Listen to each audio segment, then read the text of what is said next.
Usually when we talk about a legal or a medical diagnosis, there's this expectation of precision. Oh, absolutely. Like it should be black and white. Right, exactly. It's Yeah. like engineering or something. Yeah. You break your arm, the x-ray shows that jagged white line, and the doctor just points and says, there it is. Broken or not broken. Very clean. Yeah, it's clean, it's visible, it's perfectly categorized. But then you step into the world of constitutional law, and specifically First Amendment jurisprudence regarding the separation of church and state. And suddenly that X-ray machine is just completely shattered. Completely shattered. Yeah. I mean, you look at the First Amendment, and the diagnostic landscape is, honestly, it's completely opaque. It really is. The Supreme Court looks at the exact same founding fathers, the exact same historical documents, and somehow they arrive at opposite conclusions. So today, we're going to figure out how they got it so wrong and what the original recipe actually was. It really is a fascinating contradiction, honestly. We have Supreme Court justices themselves describing this area of law as being in shambles, completely chaotic, and in hopeless disarray. Which is a crazy thing for a Supreme Court justice to admit. Right. And yet they keep using the exact same flawed historical methods to try and fix it. Which is exactly our mission for this deep dive. Yeah. We are unpacking a massive, scholarly, and frankly, paradigm-shifting text. It's called Religious Liberty and the American Founding, Natural Rights and the Original Meanings of the First Amendment Religion Clauses. And that's by Vincent Phillip Muñoz. Yes, exactly. And if you were listening to this, you probably watched the news and wondered how the highest court in the land makes these sweeping decisions on religion. Decisions that impact school vouchers or local bakeries or legislative prayer. Yeah, it touches everyday life for a lot of people. It really does. And the text we have in front of us argues brilliantly that the court frequently misuses history to justify its rulings. So today, we are going to reconstruct the actual philosophical foundation of the Founding Fathers. Which is so needed right now. We are going to examine their shared belief in inalienable natural rights. And we're going to see how applying that philosophy fundamentally rewrites our understanding of the Establishment and Free Exercise Clauses.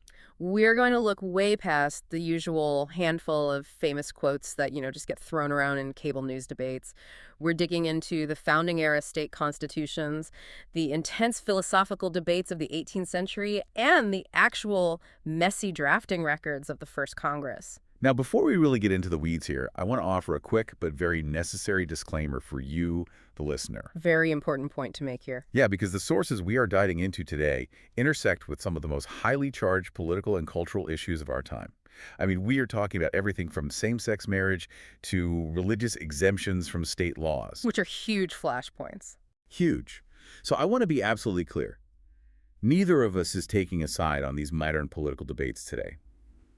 Our goal is strictly to report impartially on the legal and philosophical theories presented in this author's work. Right. We just want to give you the framework to understand the original source material. Exactly. Not lecture you on what to think about today's headlines. That is vital context. Our focus is purely on the historical and legal mechanics. We are examining how the founders thought about liberty and how this text argues those original thoughts should be systematically applied to the Constitution today. So let's start with that jurisprudential mess. The text begins by pointing out this hopeless disarray in the Supreme Court. You have justices across the entire ideological spectrum, from the most staunchly conservative to the most progressive, and they all look back to the founders for guidance. But they reach wildly contradictory conclusions. Right.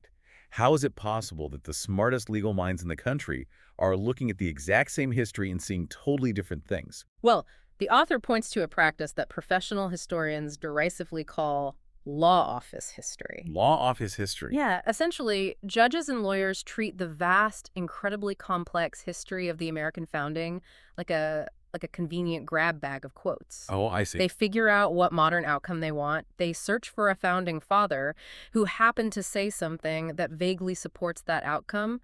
They pluck that quote out of its historical context, and then they present it in their legal opinion as the definitive original meaning of the Constitution. Okay, let's unpack this, because that sounds like a crazy way to do history. Can you give us a concrete example of a judge doing this kind of historical cherry picking? Because that sounds like a really dangerous way to build constitutional law. It is, and the text highlights two incredibly consequential examples of it. Let's look at Reynolds v. United States in 1879. Okay, 1879? This is a massive case. It was the Supreme Court's first major foray into the free exercise clause. The case involved a Mormon man in the Utah Territory who was convicted of bigamy, and he argued that it was his religious duty to practice polygamy. Therefore, the federal law against it violated his free exercise of religion. Makes sense as a legal defense, sure. Right. So Chief Justice Morrison Waite writes the opinion, and he claims he is going to uncover the true original meaning of the word religion in the Constitution to settle the matter once and for all. Well, that seems like a reasonable goal for a judge. The goal was reasonable. The execution was, well, it was absurd. To define the First Amendment, Chief Justice Waite turned to a letter Thomas Jefferson wrote in 1802 to the Danbury Baptist Association. Wait, 1802? Yep. The First Amendment was ratified in 1791. He's looking at a letter written more than a decade after the fact. Not only that, Jefferson wasn't even at the Constitutional Convention. Are you serious? Yes, he wasn't at the first Congress that drafted the Bill of Rights either. He was serving as a diplomat in Paris at the time. Oh, wow. Okay. But Chief Justice Waite used this single, highly politically motivated letter from 1802 to create a sweeping belief versus action doctrine.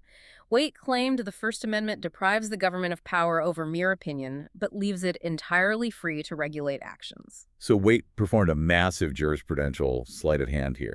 He claims he's just being an umpire, just interpreting the sacred text, but he's actually grabbing an idiosyncratic letter from a guy who wasn't even in the room where it happened. Exactly. And he's using it to construct an entirely new constitutional meaning that just happens to let him uphold the bigamy conviction. You've captured the exact problem. He completely bypassed the actual drafting history and elevated one man's later opinion into supreme law. And the text points out that the court did the exact same thing again in 1947 in a case called Everson v. Board of Education. Oh, I've heard of that one. That's a big one. It is the foundational modern establishment clause case. And what did the court do? They weaponized another phrase from that exact same 1802 Jefferson letter. Let me guess. The famous wall of separation between church and state. That's the one. The justices used this metaphor to demand strict government neutrality and total separation. But, as the author meticulously details, by elevating that single metaphor, the court completely ignored a massive amount of founding-era arguments that were actually in favor of religious establishments. So they just ignored half the history. Very much. The court relied on one highly specific, arguably unrepresentative argument against establishment and wrote their opinion as if it was the only view that existed in the minds of the American people in 1789. It's like trying to bake a cake using a recipe where half the pages are torn out and the baker is just guessing the measurements based on a letter the original chef wrote 10 years later to a completely different person. That is a perfect analogy. We aren't actually following the original recipe. So if the court has been doing this cherry-picked law office history for over a century, where are we supposed to look to find the actual historical consensus? Well, to find the genuine consensus, the author argues we have to zoom out. We can't just look at one letter from Jefferson, or even just the brilliant writings of James Madison. We have to look at the foundational documents of the states themselves. The states? Yeah, specifically the state constitutions and the declarations of rights drafted between 1776, right after independence, and 1791, when the Bill of Rights was ratified. Why are those state documents more reliable than, say, a letter from Thomas Jefferson? Because during this period, 12 states adopted constitutions, and 8 of them prefaced those constitutions with explicit declarations of rights. These weren't just private letters between politicians. Right, they were actual law. Exactly. These documents represent the collective sovereign voice of the American people at the time. They were debated, drafted by committees, and ratified by the public. And when you read them collectively, they reveal a profound, shared starting point that modern courts often miss entirely. Which is what? The concept of natural rights. Okay, this brings us to a major revelation in the text, which is the founders' very first core agreement. Religious liberty wasn't just a good idea to them or like a helpful policy. It was a natural right possessed by all individuals. Yes. The text points out that 5 states, Delaware, Pennsylvania, North Carolina, Vermont, and New Hampshire, expressly called religious liberty an unalienable natural right in their legal declarations. And the terminology there simply cannot be overstated. We need to draw a strict philosophical distinction here between natural rights and what the founders called acquired or civil rights. Okay, break that down for us. In 18th century political philosophy, natural rights are inherent to human nature. They exist prior to the creation of any government. They are given by God or by nature, and they belong to you simply because you are a human being walking the earth. I want to make sure I grasp this. So a natural right is something I have on a deserted island, whereas an acquired or civil right is something created by the state, like the right to a trial by jury or the right to vote in an election. Nature doesn't give you a jury of 12 peers or a ballot box. Yeah. The government constructs that system. Right. You acquire it by being part of a society. But nature does give me my own mind and my own conscience. That is a perfect summation. And framing religious liberty as a natural right rather than a civil right was a massive, earth-shattering philosophical shift. How so? The text highlights a fascinating, pivotal moment during the drafting of the 1776 Virginia Declaration of Rights to illustrate this. George Mason, who is a giant of the founding era, drafted the initial religion clause. And in his first draft, he wrote that all men should enjoy the fullest toleration in the exercise of religion. Ah, toleration. But a very young James Madison is on that committee, and he pushes back on George Mason, right? He does, and it's a brilliant piece of historical maneuvering. Madison convinced Mason to cross out the word toleration and replace it with language reflecting natural rights. And this isn't just semantic nitpicking. The difference in power dynamics is astronomical. Because toleration implies a power hierarchy. It implies that the state or the king or the established church has the ultimate authority over religion, but they are graciously choosing to indulge a minority group. Exactly. It's a gift from the sovereign, and a gift can be taken away. Exactly the point. Natural rights, on the other hand, imply an inherent human condition that the state has absolutely no authority to revoke. The state isn't granting you the freedom to worship out of the goodness of its heart. It is merely recognizing a fundamental freedom you already possess by virtue of being human. That is such a powerful distinction. And you can see how radical it was at the time when you look at George Washington's famous 1790 letter to the Hebrew congregation of Newport. Oh, that's a great letter. Yeah, he wrote to the Jewish community. It is now no more that toleration is spoken of, as if it was by the indulgence of one class of people that another enjoyed the exercise of their inherent natural rights. He's basically saying the era of kings tolerating dissenters is dead. It's gone. Right? This applies to all mankind. It wasn't just for Christians, making the American experiment entirely distinct from the centuries-old European model of state-sponsored religious tolerance. It was a revolutionary break from European tradition, and the author points out that several state constitutions explicitly extended this natural right to all men, or all mankind. It wasn't geographically isolated to Madison and Jefferson in Virginia either. Really? Yeah, from New England down to the Deep South, the state declarations of rights echoed this universal natural rights language. Well, wait, let me play devil's advocate here for a second, because this brings up a massive historical disconnect that always bothers me. Go for it. If they genuinely believed this right was universal, possessed by all human beings regardless of faith, why did some of these exact same states concurrently limit political office holding to Protestants? Ah, yes. I mean, how could a state constitution say you have a universal natural right to your religion, but in the very next breath say, but you can't be a state senator unless you're a Christian? That seems like gross hypocrisy. It certainly looks like hypocrisy to modernize, and it's a question that trips up a lot of contemporary historians. But to understand it, we have to go back to that distinction you just made between natural rights and civil privileges. Okay, remind me how that applies here. Well, the founders believed that the right to worship according to your conscience was a universal, natural right. The state could not punish you for praying or force you to attend a specific church. Your life, liberty, and property were safe regardless of your faith. However, they did not necessarily view holding political office as a natural right. Because holding office is a civil privilege.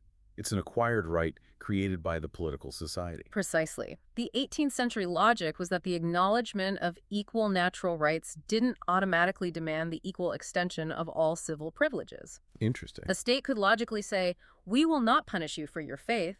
Your natural right to worship is entirely secure. But because we are creating a specific political community, we are going to reserve the civil privilege of governing this state to people who share our Protestant morality. Now, we today view that as a severe contradiction and a clear violation of equal protection. But in the 18th century, drawing a hard line between securing natural rights and distributing civil privileges was standard political logic. That is a crucial piece of context. We can't judge their legal architecture by importing our modern definitions of equal protection.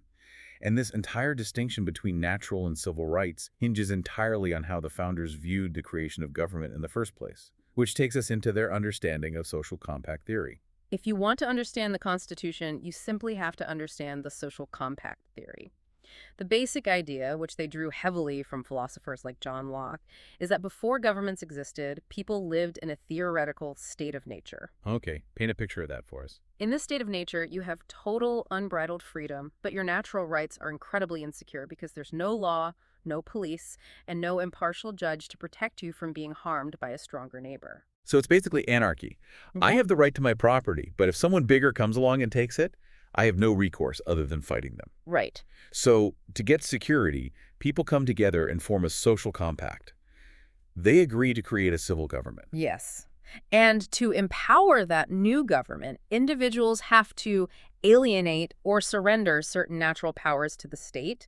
For example, in the state of nature, you have the natural right to personally execute justice and punish wrongdoers. Like frontier justice. Exactly. But in a civil society, you give up that executive power. You hand it over to the state so it can operate a fair, standardized justice system.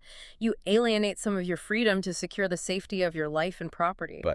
And this is the absolute core of the author's argument, the text asserts that religious worship is an inalienable right. You cannot give it up to the government, even if you want to. That is the crux of it. Why is it inalienable? Because religious worship involves a duty owed directly to the Creator, and that duty strictly precedes any duty you could possibly owe to civil society. It's a higher authority. Yes, you cannot delegate the power to control your conscience to the government, because your conscience already belongs to God. The author uses Theophilus Parsons, a prominent Massachusetts jurist, and his work, The Essex Result, to explain this mechanism. Parsons draws a really helpful distinction between the what and the how of natural rights. Can you break that down for us? Because it gets a bit dense. It is dense, but it's a brilliant nuance once you grasp it. Parsons explains that when you enter civil society, you don't alienate the content of a natural right, the what. For example, take the right to the fruits of your labor. You never give up the core principle that you own what you work for. Okay. What you alienate is the how, the power to secure and regulate that right. You give the government the power to make commercial laws, set up property deeds, and run courts to protect your property. Right, I let the government set the rules for the marketplace so that my property is safe. I've given them the how. But when it comes to the right of conscience, Parsons argues, you cannot even alienate the how. You cannot give the state the power to regulate your worship in any way, shape, or form because the duty of worship is exclusively between you and the Creator. So it's just completely off limits. Completely. Any consent you try to give the state to control your religion is fundamentally void. Therefore, the state simply has no jurisdiction over religious worship. It's a complete absence of sovereign authority. The state is blind to it. But surely there are limits, right? The text brings up a very stark, extreme example to test this theory. Aztec human sacrifice. Right. The extreme test case. Yeah, because if religious liberty is a completely inalienable natural right, and the state has zero jurisdiction over my religious exercise, can I do literally anything in the name of religion? Could I commit human sacrifice and claim First Amendment protection because the state has no jurisdiction over the how of my worship? The founders' answer to that is a definitive and resounding no. And the reason why is rooted deeply in their understanding of natural law. The text explains that natural rights always have natural limits. Meaning you can't just do whatever you want. Exactly. You don't have a natural right to do absolutely anything you want. Your liberty is bounded by the immutable laws of nature. And the most basic law of nature is that your rights end exactly where another person's rights begin. Exactly the case. James Wilson, another major founding figure and one of the original Supreme Court justices, wrote extensively about this. The law of nature dictates that you cannot use your freedom to injure someone else's equal freedom. So no human sacrifice. No human sacrifice. You cannot breach the public peace or commit murder or steal and then turn around and claim it's a protected religious exercise. Why? Because murder and theft directly violate the natural rights of others. So what does this all mean in practice? It's almost like diplomatic immunity. Oh, I like that comparison. Like, the host country's police force cannot arrest a diplomat just for being a diplomat or for doing their daily diplomatic job. That's outside their jurisdiction. But if the diplomat pulls out a weapon and starts assaulting people in the street, the immunity doesn't cover violence, because that crosses a fundamental boundary of public safety. The jurisdiction of the natural right of religion ends at the boundary of natural law. That's an excellent way to conceptualize it. The state can never regulate your worship as such. But if your actions cross the line into harming others, depriving them of their property, or destroying the peace of society, the state can and must step in. But they aren't stepping in to regulate the religion itself. Precisely. They aren't stepping in to regulate your religion. They are stepping in to enforce the natural boundaries of civil society. Which brings us to a fascinating question about the origins of this philosophy. Where did this powerful, shared belief come from? This specific idea of inalienable duties to a creator forming the basis of our legal system. It's a great question. Because the author shows that it wasn't just a bunch of elite Enlightenment philosophers sitting in a room quoting Voltaire. It was an overlapping consensus from three distinct intellectual pillars in early America. This is perhaps one of the most compelling parts of the book's historical analysis.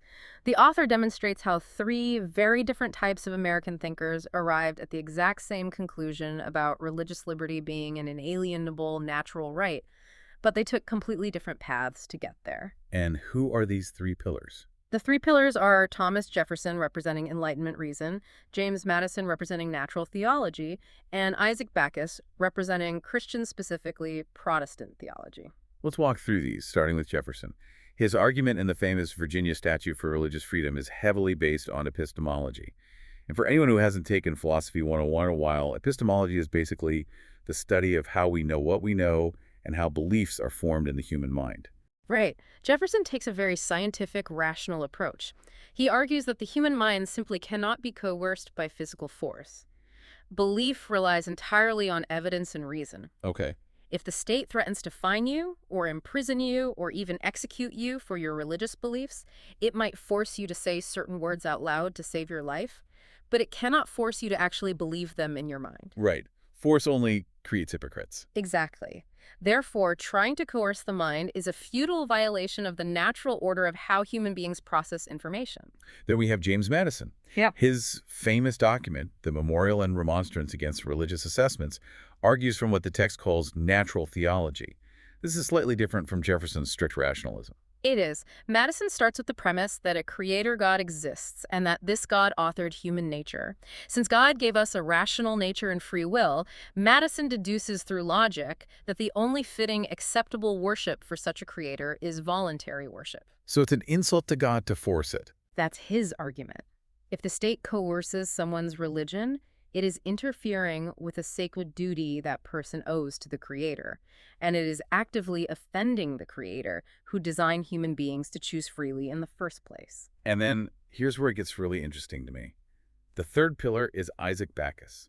He wasn't a secular philosopher, he wasn't an Enlightenment deist, and he wasn't drafting state papers. He was an evangelical Baptist preacher. Backus is a crucial figure because he represents the dissenting Protestants who were a massive and growing demographic at the time, particularly in New England, where they were pushing back against the established Congregationalist churches. Right, the establishment wasn't happy with them. No, they weren't. But Backus argued for the exact same strict separation of church and state as Jefferson and Madison, but he did it entirely from Calvinist theology. How does a Calvinist preacher get to the same place as Thomas Jefferson? It seems like they'd be worlds apart. Through the doctrine of predestination and grace, Backus believed that only the Holy Spirit can call a person to genuine faith. Since salvation is purely a matter of God's supernatural grace working internally on the human soul, the idea of the state using physical swords and tax collection to enforce religion is not just tyrannical, it's theologically absurd. Because the state can't do the Holy Spirit's job. Exactly. It interferes with God's work. As Backus memorably put it in one of his sermons, Christ will have no pressed soldiers in his army. I want you to appreciate how brilliant this political alliance was. You didn't have to be an elite, secular Enlightenment philosopher reading John Locke in a library to believe in the separation of church and state. Not at all. You could be a devout, working-class evangelical Christian preaching exclusively from the Bible and arrive at the exact same political conclusion for entirely theological, scripture-based reasons. It's an incredible overlapping consensus on the why of religious liberty. It was a beautiful, unifying consensus on the core principle. But, as the text immediately pivots to show, That philosophical agreement on the why hit a massive brick wall when it came to the how of practical, everyday politics. Oh yeah, the honeymoon ends very quickly. They all agreed that the state couldn't force you to pray or punish you for your internal beliefs. But they severely disagreed on what else the state could do with religion in the public square. It was a huge point of contention. This totally shatters the modern myth of a monolithic founding father viewpoint where they all agreed on everything. The author divides them into two warring camps, the expansive liberals and the narrow Republicans. Let's examine the narrow Republicans first, because their view is often surprising to modern readers. This camp included absolute heavyweights of the founding era, people like George Washington, Patrick Henry, and most of the political establishment in the state of Massachusetts. Okay, so the big names. Very big names. And they believed that the inalienable natural right only protected worship as such. Meaning, the government can't force me to go to a specific church on Sunday or throw me in jail for being a Quaker. Correct. But outside of directly coercing your worship, the narrow Republicans believed the state could and should use religion for civic ends. Civic ends like what? What does that mean practically? Primarily funding religious ministers through general taxation. Wait, really? Yes. Their fundamental political logic was this. A republic requires virtuous, moral citizens to survive.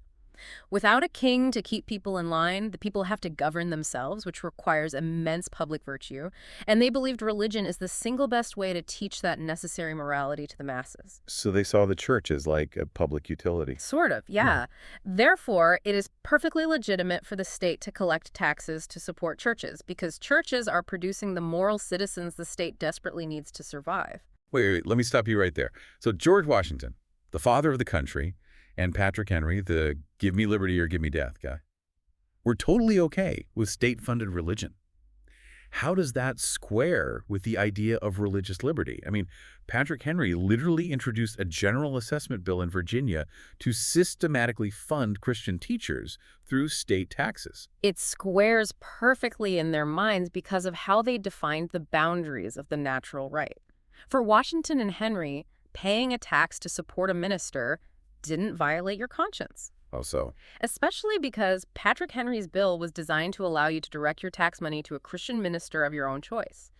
You weren't being forced to believe any specific doctrine, and you weren't being punished for your specific form of worship. Okay, I see. It was viewed merely as a civic tax for public morality, no different than taxing people to build public roads or courts or schools. But the other camp, the expansive liberals, hated this idea with a burning passion.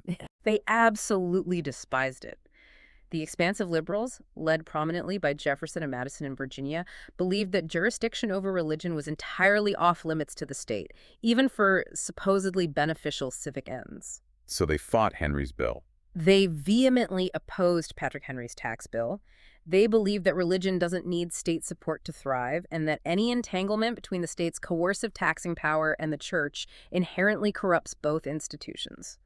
They also vehemently opposed any religious test for holding public office, arguing that civil rights should have no connection to religious opinions. So picture the country at this moment. You have roughly half the country operating like Massachusetts, where local towns are legally required to fund Protestant ministers with tax dollars. And you have the other half moving aggressively toward Virginia's model, where religion is completely divorced from state funding and civil rights. It was a very fractured landscape. Because the country was totally divided between these expansive liberals and narrow Republicans, when it came time to draft the Bill of Rights in the first Congress, they had a major political crisis on their hands. A massive crisis. The first Congress has to draft a national constitutional amendment regarding religion to satisfy the demands of the anti-federalists. But the men drafting it are representing states with wildly contradictory church-state policies. So how do they solve it? Well, the text argues that they didn't. He didn't solve it. No, it argues that the original meanings of the Establishment and Free Exercise Clauses were left intentionally underdetermined. They were vague on purpose. Let's look at the phrasing of the Establishment Clause first. The text says, Congress shall make no law respecting an establishment of religion. The author argues they had two highly specific, compromise-driven goals here. Right. First, stop the new national government from creating a national church, like the Church of England. Everyone agreed on that. Second, and this is crucial, stop the national government from interfering with existing state establishments. Because states like Massachusetts and New Hampshire still had taxpayer-funded religion, and they didn't want the new federal government coming in and dismantling their local systems. Exactly the motivation. So the text simply says, Congress shall make no law respecting an establishment, meaning regarding or concerning an establishment. It was a purely jurisdictional rule. So it's hands off. Yes. It didn't define what an establishment was. It just said the federal government has no power over the subject either way. It can't create one, and it can't destroy the ones that already exist in the states. And the free exercise clause is equally vague. The author points out that during the drafting records of the first Congress, there were intense debates about specific boundary issues. For example, Egbert Benson, a representative from New York, argued fiercely that conscientious objection to military service is not a natural right, but a matter of state discretion. Benson's argument highlights the tension beautifully. He argued that raising an army to defend the community is a fundamental natural right of the government. Therefore, refusing to serve in the militia isn't protected by the inalienable right of religion. So the government could force you to fight. He believed the government can choose to grant a religious exemption out of legislative charity, but it's not a constitutional requirement. But if you look at the final text of the First Amendment, it doesn't resolve Benson's debate. It just leaves it hanging. Yeah, it just protects the free exercise of religion without defining its exact boundaries or explicitly granting exemptions from civic duties. So the First Amendment was basically a peace treaty. It's like two feuding roommates who were constantly fighting over the temperature of the apartment. Finally, they agree to just put a locked plastic box over the thermostat so neither of them can touch it. But they never actually sat down and agreed on what the ideal temperature should be. That is a phenomenal analogy. They agreed the federal government couldn't touch the thermostat, but they left the definition of the perfect temperature, the actual policy details of church and state, completely underdetermined. But if the text is just a vague peace treaty, how is a modern judge supposed to apply it today? The first Congress didn't give us a rule book for how to handle modern controversies. This is where the author introduces a vital concept in constitutional theory. It's the profound difference between constitutional interpretation and constitutional construction. Okay, what's the difference? Because to a layperson, interpreting and constructing sound like the exact same thing. They sound similar, but they are distinct legal mechanisms. Interpretation is when you look at the text and try to figure out its semantic linguistic meaning. What do the actual words mean? Right, like looking up definitions in a dictionary. Exactly. But when the text runs out, or when it is intentionally vague or underdetermined like, the religion clause's interpretation isn't enough. You enter the construction zone. Construction is the process of building legal doctrines, tests, and rules that give practical effect to the text based on the original design and principles of the document. So because the founders left the clauses underdetermined to get them passed, judges have to construct a doctrine to decide actual cases. And the author argues that the best, most historically faithful way to construct that doctrine is to base it on the one thing the founders did all fiercely agree on. Which is their shared natural rights philosophy. Precisely. The author offers a text and design method. He constructs modern legal rules for the clauses based on that inalienable natural rights foundation we discussed earlier. Let's start with his proposed construction for the free exercise clause. What is the rule? Under the natural rights construction, the rule would be, Congress and the states shall make no law that exercises jurisdiction over religious exercises as such. Meaning the government cannot punish, prohibit, mandate, or regulate a religious belief or exercise, specifically because it is religious. Correct. The state cannot touch the what of religious worship. And what is the construction for the Establishment Clause? The construction is that Congress and the states cannot create state establishments or church establishments. A state establishment is where the government acts like a church. For instance, writing official prayers, deciding religious doctrine, or picking ministers. A church establishment is where a church is given coercive government power, most notably, the power to tax citizens to fund its operations. Okay, hold on. Time out. I need to push back on a major clarification here. You just said, and the states, for the Establishment Clause. But didn't we just establish 10 minutes ago that the Establishment Clause was originally designed to protect state establishments from the federal government? We did, yes. How can a clause designed to protect state establishments now be used to strike them down? You have hit on the great paradox of modern constitutional law, and it requires a brief detour into what is called the incorporation doctrine. Okay, let's hear it. After the Civil War, the country fundamentally changed. The 14th Amendment was passed to protect the rights of newly freed slaves from abusive state governments. Over time, the Supreme Court interpreted the 14th Amendment to apply the Bill of Rights, including the First Amendment, against the state governments, not just the federal government. But applying a federalism rule against the states is totally contradictory. It's like saying, states, you are federally prohibited from interfering with your own state establishments. It makes no linguistic sense. It is a logical nightmare if you only rely on stripped text. But the author argues that if we apply the natural rights principle behind the clause against the states, it perfectly fulfills the founders' core philosophical goal. Which was protecting liberty. Exactly. Their ultimate underlying goal was protecting the natural right of liberty. By prohibiting states from acting like churches or churches acting like the state, you protect the jurisdictional boundary of conscience for every individual, which aligns perfectly with the post-Civil War goal of protecting individual rights from state tyranny.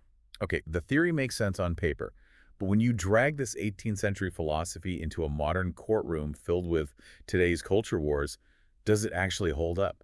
The author takes this natural rights construction and drops it onto the biggest Supreme Court cases of our time.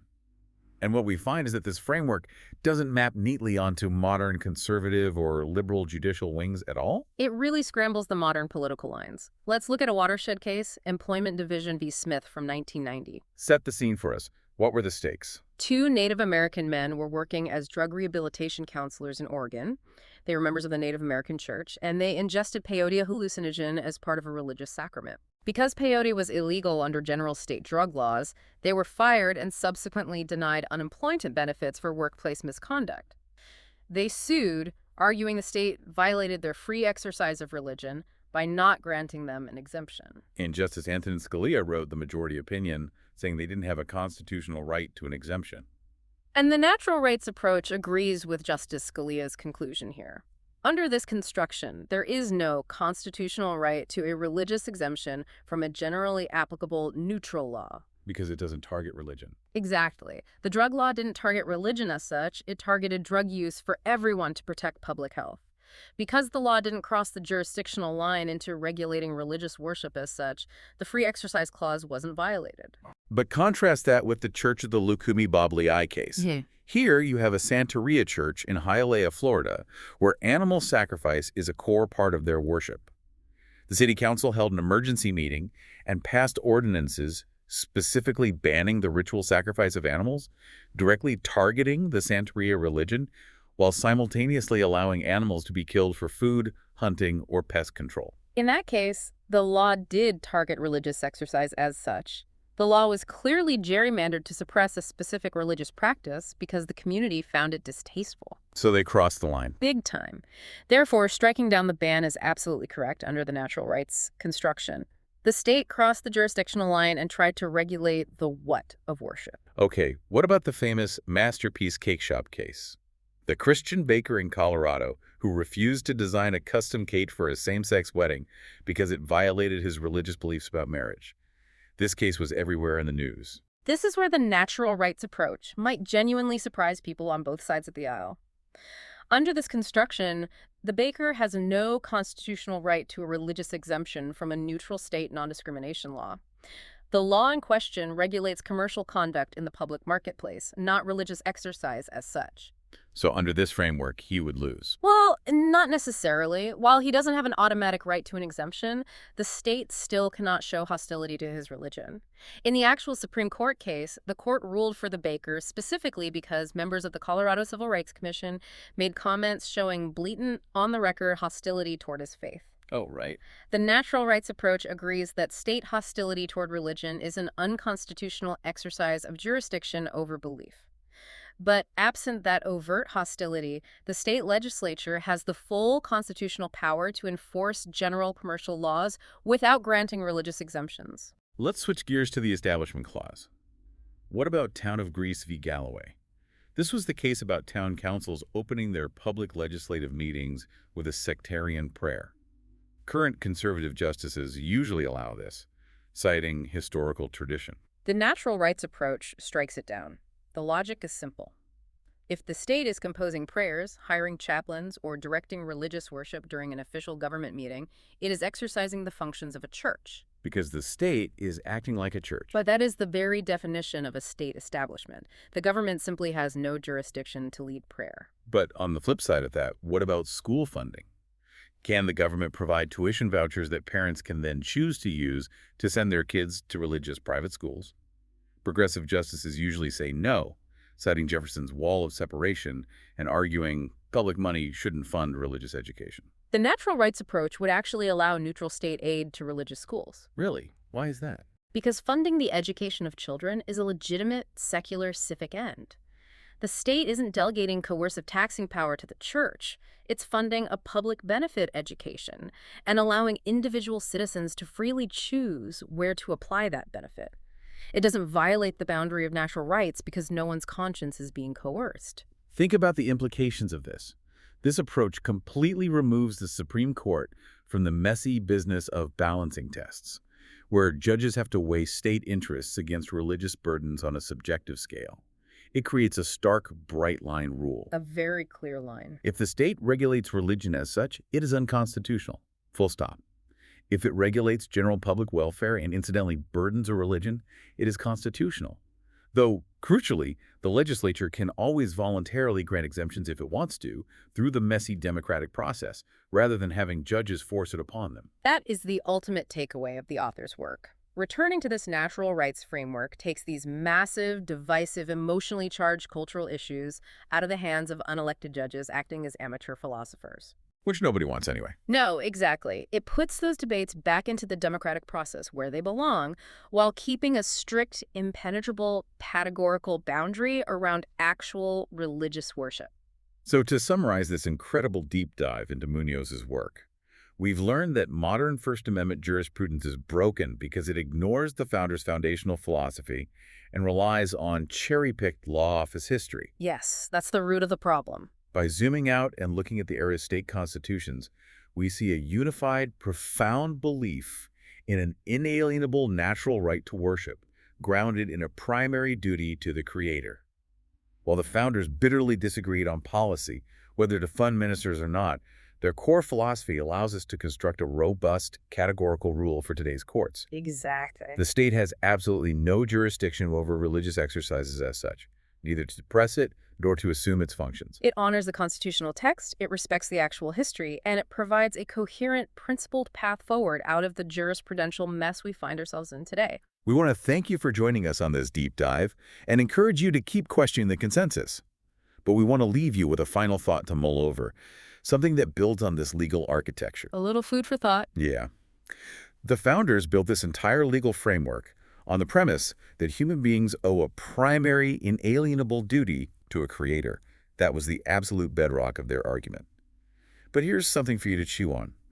How does a constitutional framework, explicitly designed around duties to God, function in a 21st century society that is increasingly secular, where the very concept of a creator is no longer a universally shared assumption? Can the natural right survive if the natural theology that built it fades away?